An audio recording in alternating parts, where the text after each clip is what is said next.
امریکہ میں جب ایک قیدی کو پھانسی کی سزا سنائی گئی تو وہاں کے کچھ سائنسدانوں نے سوچا کہ کیوں نہ اس قیدی پر کچھ تجربات کیے جائیں۔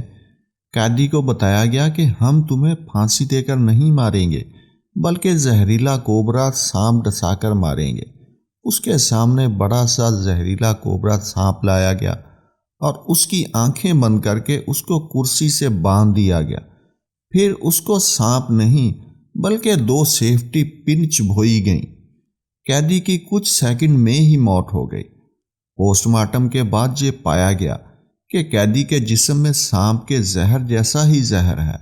اب یہ زہر کہاں سے آیا جس نے اس قیدی کی جان لے لی؟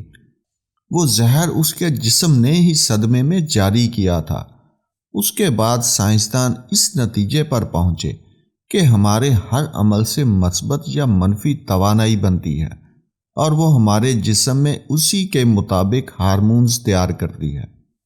یاد رکھیں 75% بیماریوں کی وجہ منفی سوچ ہوتی ہے۔ آج انسان خود ہی اپنی منفی سوچ سے خود کو ختم کر رہا ہے۔